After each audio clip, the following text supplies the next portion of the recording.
आज हम आपको ये बताएंगे कि किस तरह से आप अपनी बेसिक्स क्राइटेरिया को यूज़ करते हुए पॉइंट, लाइन और पॉलीगॉन इस्तेमाल करते हुए जीआईएस सॉफ्टवेयर में कन्वर्ट कर सकते हैं। और किसी भी सॉफ्टवेयर, क्योंकि बहुत सारे सॉफ्टवेयर हैं जीआईएस के, जिसमें ऑनलाइन जीआईएस भी है, मैप एनवो भी है, पीसीआई ज्योमेट्री की पूरी सीरीज़ भी है, इसके अलावा क्यू जीआईएस के सॉफ्टवेयर भी हैं। तो बहुत से हैं, लेकिन इनमें से सबसे ज़्यादा इस्तेमाल होने वाला जो है वो है आर्क जीआईएस। जो आपको ये इंटरफेस भी नज़र आ रहा है, आर्क जीआईएस जो है सबसे ज़्यादा इस्तेमाल होने वाला एक सॉफ्टवेयर है। आर्क जीएस 10.7 बहुत से लोग इस्तेमाल कर रहे हैं, लेकिन जो इसका बेसिक और प्रोफेशनल वर्जन है वो आर्क जीएस प्रो है। आर्क जीएस प्रो मार्केट में भी अवेलेबल है, जिसको ज़्यादातर प्रोफेशनल अपनी कंपनीज में इस्तेमाल करते हैं। बड़ी बड़ी कंपनीज इसको एज आ प्रोफेशनल वर्क के लिए यूज़ करते हैं। तो मैं आपको आने वाली वीडियोस में इसका इंटरफेस मज़ीद बताऊंगी, इसके टूल्स के बारे में भी बताऊंगी और इसमें ज़्यादा इस्तेमाल होने वाले फीचर्स के बारे में भी बताऊंगी। इसके लिए आपको साथ साथ ये लेक्चर्स को नोट करना होगा और ये लेक्चर को डेली आपने इस लेक्चर को देखना होगा, ताकि आप इस कोई भी लेक्चर मिस ना करें। इसके अलावा मैं आपको आर्कजीएस में किस तरह से डाटा क्रिएट कर सकते हैं, किसी भी जीआईएस में ऑटो क्रिएट करने के लिए किन किन बातों का ख्याल रखना लाजमी है, वो भी मैं आपको हर वीडियो में बताऊंगी। इसके अलावा कुछ ऐसे कंसेप्ट भी हैं जो बहुत ज़रूरी हैं, जैसे कि कोऑर्डिनेट्स के कंसेप्ट, प्रोजेक्शन के कंसेप्ट, लाइन, पॉइंट और पॉलीगॉन, इन सब के कंसेप्ट का आपको इल्म होना लाजमी है। और इनके अंदर आप क्या क्या फीचर्स हैं, कौन से फीचर्स हैं जिसमें आप डेटाबेस डिफ़ाइन कर सकते हैं, सब हम आपको आने वाली वीडियोस में बताएंगे डिटेल से। इस तरह से सॉफ्टवेयर का ओवरव्यू देंगे, जैसे कि कौन से सॉफ्टवेयर की विंडो किस पर्पस के लिए इस्तेमाल होती है, इसका जोग्राफिक इंटरफेस कैसा है और इसका ग्राफिकल जो व्यू है वो कैसा है, इसके लिए मेन फंक्शन कौन कौन से हैं जो हम आपको बताएंगे। इसके मेन फंक्शन कौन कौन से हैं, जैसे कि मैंने आपको पहले बताया कि पॉइंट भी होते हैं, पॉइंट का डाटा भी हम ऐड करते हैं। रोड्स का भी आप देख सकते हैं कि रोड्स का जो डाटा है ये लाइन फीचर है। जैसे मैंने इसको क्लिक किया, ये लाइन की फॉर्म में आ गया है। इसके अलावा ये जो बॉक्स की फॉर्म में है, बुलेट की फॉर्म में आप देख सकते हैं, ये इस तरह से बॉक्स बना हुआ है, ये है पॉलीगॉन। और ये जो लाइन की फॉर्म में आपको शो हो रहा है, ये है पॉलीलाइन। एंड ये जो डॉट की फॉर्म में आपको शो हो रहा है, ये पॉइंट का डाटा है। तो इन सब का ये डाटा 3 टाइप का डाटा होता है, जैसे कि मैंने आपको बताया भी है। और हर डाटे का एक कोई ना कोई टेबल ज़रूर होता है। हर टेबल के अंदर कोई डाटा इनका अवेलेबल होता है। जो डाटा हम फीड करते हैं इनको हम कहते हैं एट्रीब्यूट टेबल। एट्रीब्यूट टेबल ही होता है जीआईएस में, जिसके अंदर हम डाटा इनका सेव करते हैं।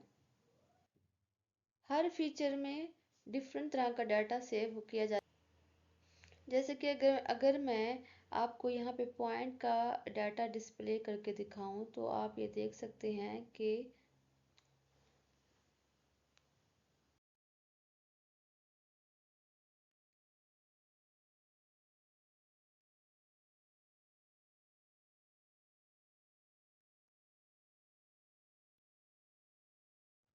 इस तरह से मैंने पॉइंट पे क्लिक किया और यहाँ पे मुझे ओपन एट्रीब्यूट आ गया। इस ओपन एट्रीब्यूट टेबल के अंदर हमारा डाटा सेव होता है। कोई भी डाटा हम जब सेव करते हैं तो इस एट्रीब्यूट टेबल में ही सेव करते हैं। जब हम इसको क्लिक करेंगे तो इसके अंदर ये डाटा अवेलेबल होता है। आप देख सकते हैं कि यहाँ पे लैटिट्यूड भी है, लॉन्गिट्यूड भी है, और उसके अंदर हर लैट लॉन्ग जो है एक लोकेशन को रिप्रेजेंट करता है कि ये जो है फर्स्ट वाला इसका एक स्टेशन है, सेकंड ये दूसरा स्टेशन है।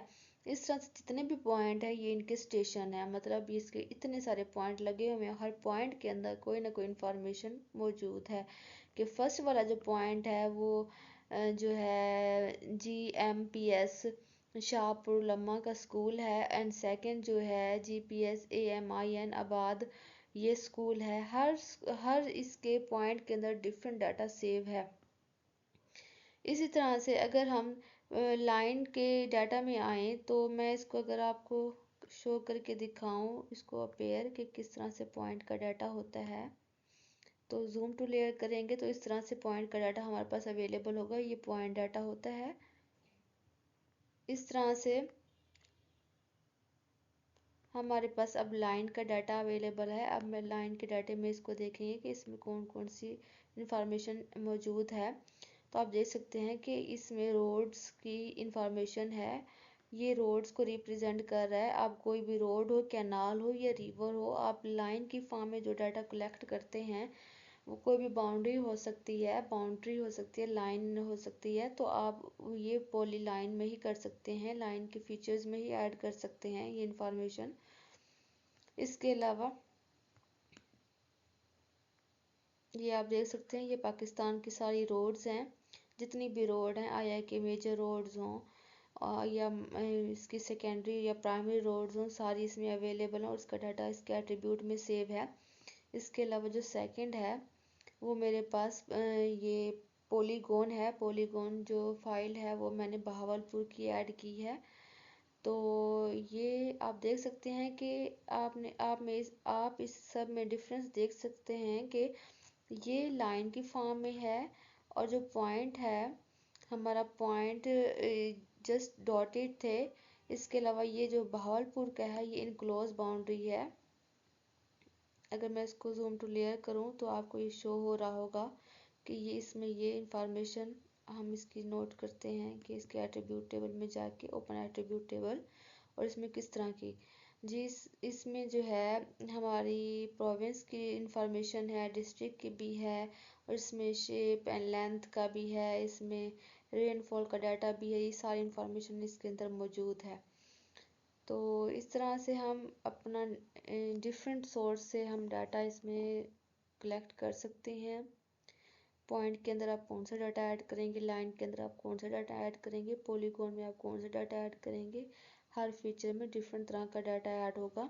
इस तरह से ये आपको इंटरफेस भी शो हो रहा होगा, जैसे कि डिफरेंट इसके फीचर्स हैं, जैसे कि फाइल है, एडिट है, व्यू है, बुक मार्क्स है, इंसर्ट में कौन कौन से फीचर्स हैं, सिलेक्शन में कौन कौन से फीचर हैं। इंसर्ट में अगर आप कोई भी लेजेंड बनाते हैं, कोई भी स्केल बनाते हैं या डाटा फ्रेम ऐड करते हैं तो आपको यहाँ से इंसर्ट से क्लिक करना होगा। यहाँ पे लेजेंड भी लिखा हुआ है, नॉर्थ एरो भी, मतलब अगर डायरेक्शन दें तो आप, क्योंकि जो जब भी आप कोई मैप बनाते हैं तो उसके एलिमेंट्स, तो बेसिक एलिमेंट्स होते हैं कि उसमें एक मैप भी होता है, एक लेजेंड भी होता है, की या लेजेंड होता है, और इसमें एक टाइटल होता है, मैप का टाइटल दिया जाता है। इसके अलावा उसके डायरेक्शन होते हैं, डायरेक्शन मीन उसके नॉर्थ, हम डायरेक्शन को शो करता है नॉर्थ एरो।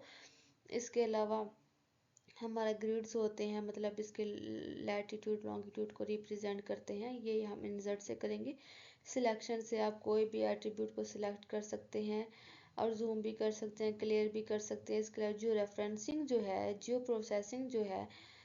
प्रोसेसिंग जो टूल है, यहाँ पे आपको इंटरफेस शो हो रहा है। यहाँ से आप डिफरेंट यूज़ कर सकते हैं, क्लिप टूल को यूज़ कर सकते हैं, बफर को भी कर सकते हैं, इंटरसेक्ट को भी कर सकते हैं, यूनियन को मर्ज कर सकते हैं, डिसॉल्व कर सकते हैं। अगर आपको आपके इसके डाटा व्यू में सर्च का ऑप्शन नहीं शो हो रहा तो जियो प्रोसेसिंग में आके आप यहाँ से भी इनेबल कर सकते हैं। आर्क टूल बॉक्स, अगर आपका यहाँ पे ये आप देख सकते हैं कि आर्क टूल बॉक्स ये भी शो हो रहा है मेरे पास, ये सर्च भी शो हो रहा है। इसके अलावा आपके पास यहाँ भी शो हो रहा होता है। इसके अलावा डिफरेंट यहाँ पे चीज़ें हैं। इसके अलावा कस्टमाइज में अगर आप जाएंगे तो यहाँ से डिफरेंट टूल बॉक्स भी आप कस्टमाइज कर सकते हैं।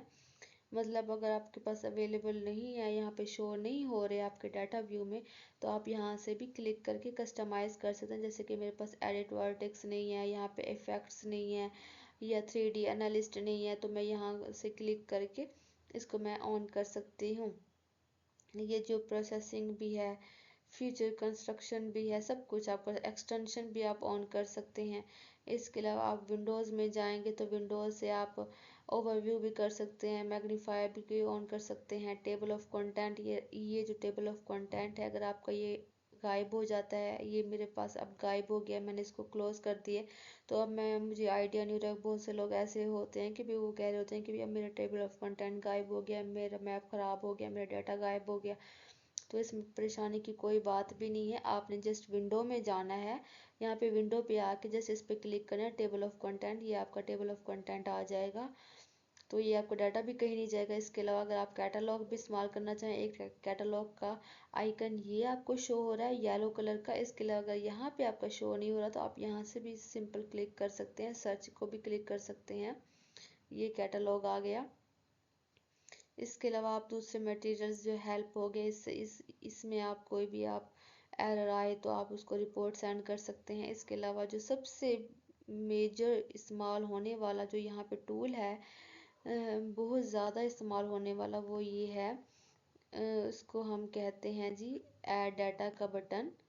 ठीक है, ऐड डाटा के थ्रू ये जो है इसको हम बहुत ज़्यादा ही यूज़ करते हैं कॉन्टीन्यूसली। ये ऐड डाटा का जो बटन है, इसके थ्रू हम कोई भी डाटा हमारा बैकग्राउंड में अवेलेबल हो, बैक साइड पे, तो हम यहाँ से इसको इंपोर्ट करा सकते हैं। जैसे मेरे पास ये डाटा है तो मैं ये इसकी शेप फाइल लेके आना चाह रही हूँ। तो मेरे आप देख सकते हैं कि मैं शेप फाइल इसको मैं लेके आई हूँ, ये वाली शेप फाइल। तो इस तरह से आप ये डिफरेंट आप इसके टूल्स और इंटरफेस आप देख रहे होंगे, ये इसके फीचर्स। इसके अलावा अगर आप राइट क्लिक कर रहे हैं, अगर मेरे पास एडिटर का ये मेरे पास ये एडिटर जो है ये शो हो रहा है। अगर मेरे पास ये एडिटर नहीं है, जो कि एक बहुत बड़ी एक ज़रूरत है ArcGIS में, तो एडिटर का होना लाजमी है। जियो रेफरेंसिंग टूल का होना भी लाजमी है। ये बेसिक टूल्स हैं जो आपके GIS में होने चाहिए। ये वाला geo referencing tool, classification tool, editor होना चाहिए, और ड्राइंग का टूल, ये आपके पास होने चाहिए। ये आपने हमेशा इसको ऑन ही करके रखना है। इस पर राइट क्लिक करेंगे आपने, यहाँ पे रख के आपने राइट क्लिक करना है। तो यहाँ से आप कोई भी, लेट्स सपोज मेरे पास ये गायब हो गया, ये ड्रॉ भी गायब हो गया, और जियो रेफरेंसिंग भी मैं इसको ऑफ कर देती हूँ। तो अब मेरे पास ये यहाँ पे नहीं शो हो रही है ना, कुछ भी शो नहीं हो रहा। तो मैं चाहती हूँ कि अब मैंने इसको लेके आना है। तो मैं यहाँ पे राइट क्लिक करूँगी, राइट क्लिक करके ड्रॉ का ऑप्शन आ गया, यहाँ पे मैं ड्राइंग का ये टूल लेके आ गई। इसके अलावा एडिटर का टूल बॉक्स भी लेके आ गई। इसके अलावा मैंने दूसरा जियो रेफरेंसिंग का भी लेके आ गई। ये आप देख सकते हैं, ये जियो रेफरेंसिंग आ गया, ये ड्राइंग आ गया, और ये एडिटर आ गया। इस तरह से आप डिफरेंट फीचर्स को भी यूज़ कर सकते हैं। आप कोई और फीचर्स भी यहाँ से क्लिक करके यहाँ पे लेके आ सकते हैं जो आपको रिक्वायर्ड हो। अच्छा, आज का वीडियो आपको अगर अच्छा लगा है तो प्लीज़ सब्सक्राइब कर दें। Thank you very much. अल्लाह हाफिज़।